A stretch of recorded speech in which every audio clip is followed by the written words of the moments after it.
তো আতাদরুনা মানিল মুফলিস, মুফলিস মানে বললাম নিঃস্ব, মানে তার কাছে কিছুই নেই, কিছুই নেই, সর্বহারা, একবারে সবকিছু হারা, কিচ্ছু নেই তার কাছে। ফুলুস মানে পয়সা, আর মুফলিস মানে যার কাছে কিছুই নেই, পয়সাই নেই। কোত্থেকে হইল? এখানে আরবি একটা গ্রামার আছে, সার্ফের গ্রামার আছে, সেটা হচ্ছে সালবে মাখাজ। আমরা ছোটকালে যখন গ্রামার পড়ি, সালবে মাখাজ মানে আসল অর্থের একবারে বিপরীত অর্থে নিয়ে চলে যাবে। তো মুফলিস যখন বললেন তখন মাফি ফুলুস হয়ে গেল, মানে ফুলুস নেই ওর কাছে, একটা পয়সাও নেই, একটা কড়িও নেই। আগের যুগে কড়ির হিসাব হইতো, জি। তো একটা পয়সা নেই তার কাছে। আতাদরুনা মানিল মুফলিস, তোমরা কি চেনো যে কে তোমাদের মধ্যে সবচেয়ে বেশি সর্বহারা, একবার নিঃস্ব? তখন সাহাবীরা যেহেতু মুফলিস শব্দ বুঝেন, নবী সাল্লাল্লাহু আলাইহি ওয়াসাল্লামকে বলছেন যে ইয়া রাসূলুল্লাহ ইন্নাল মুফলিস আল মুফলিসু মান লা দিরহাম লাহু ওয়ালা মাতা। মুফলিস সর্বহারা নিঃস্ব ওই ব্যক্তি যার না একটা দিরহাম টাকা আছে, না ওয়ালা মাতা, না কোনো মাল সামান আছে, বাড়িতে কোনো মাল সামানও নাই, আসবাবপত্রও নেই, আর কোনো টাকা পয়সা নেই। তখন রাসূলুল্লাহ সাল্লাল্লাহু আলাইহি ওয়াসাল্লাম বললেন, আরে এটা তো দুনিয়াতে বলা হয়, তোমরা আসলটা জানো না। হাসরের মাঠে মুফলিসকে, হাসরের মাঠে কে সর্বহারা নিঃস্ব একবারে কে?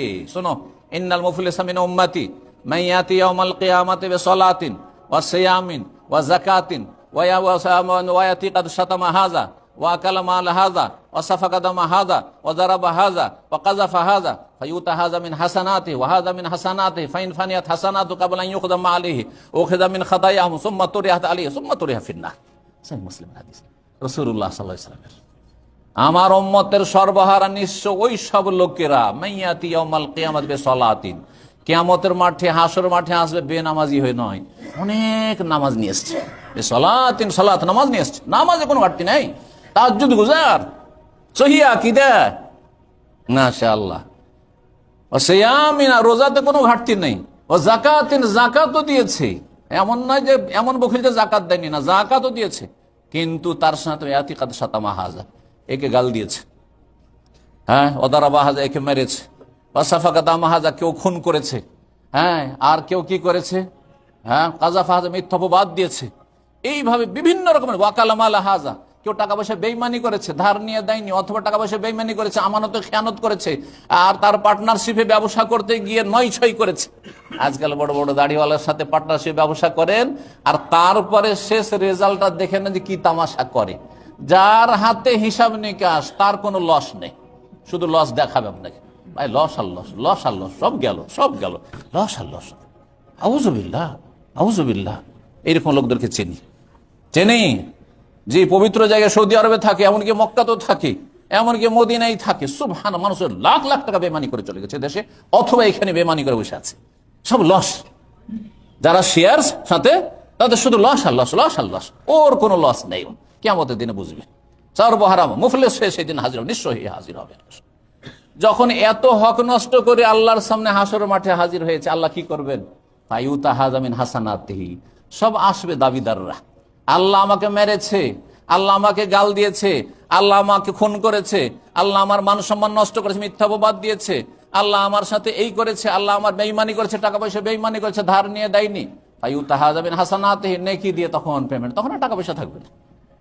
একে নেকি দেওয়া হলো, ওকে নেকি দেওয়া হলো, নেকি দিয়ে দিলে যা, এরা জাহান্নামে যাচ্ছিল, কিন্তু কিছু নেকি কমে যাওয়ার কারণে ওই নেকিটা পেয়ে গেল, যে দুনিয়াতে ধার কর্জা দিয়েছিল বা যে জুলমের শিকার হয়েছিল, এখানে যে নেকিটা পরের পেয়ে গেল, ও তো জান্নাত চলে গেল। ওরা যারা জাহান্নামের আসামি কিছুদিনের ছিল, এবারে চিরস্থায়ী জাহান্নামে মাপ পাবে না, যারা কাফের মুশরিক হয়ে মরেছে, কিন্তু মুসলিম ফাসিক ছিল, পাপী ছিল, কিছুদিনের সাজা শাস্তি হয়তো বেঁচে গেল, দুনিয়াতে জুলমের শিকার হওয়ার কারণে ওইখানে পরের নেকি পেয়ে জান্নাত পেয়ে গেল সেখানে।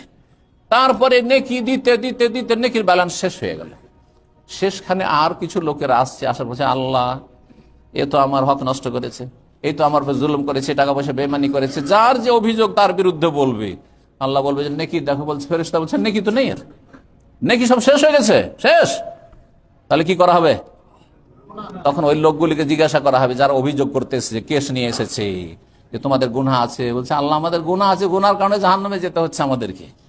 বলছে আচ্ছা তোমাদের গুনাহগুলি এর উপরে চাপিয়ে দাও, এর আমলনামাতে চাপিয়ে দাও, তোমার তো রেহাত আলাইহি, গুনাহগুলি চাপিয়ে দাও, ফাতুরিহা ফিন্নার। এত নেকি, নামাজ, রোজা, হজ, যাকাত, এত কিছু নিয়ে যাওয়ার পরে সুম্মা তুরিহা ফিন্নার, জাহান্নামে ফেলে দেওয়া হবে এই ব্যক্তিকে।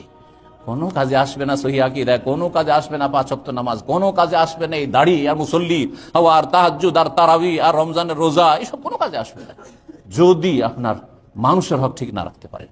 সুতরাং আল্লাহর হকের সাথে সাথে মানুষের হকের ক্ষেত্রে সজাগ হবেন। আল্লাহ যেন তৌফিক দান করেন। চেষ্টা করবেন কারো কাছে ধার কর্জা নেব না, আল্লাহর ভরসা। আল্লাহ তুমি আমাকে শক্তি দাও, আমার বাড়ি করতে হবে, আল্লাহ শক্তি দাও, একটু একটু করে উঠাও।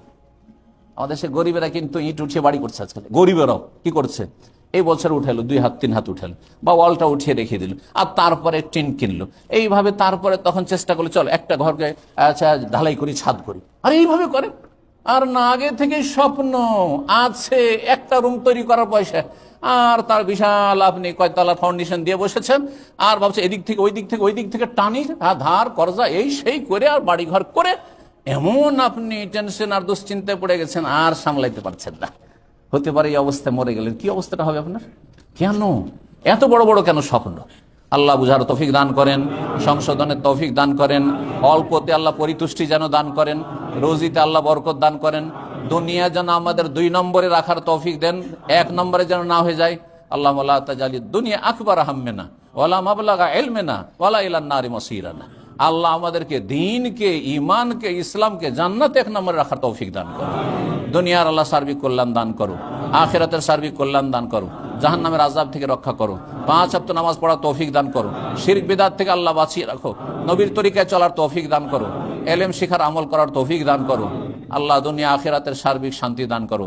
রব্বানা আতিনা ফিদ দুনিয়া হাসানা ওয়া ফিল আখিরাতি হাসানা ওয়া কিনা আযাবান নার।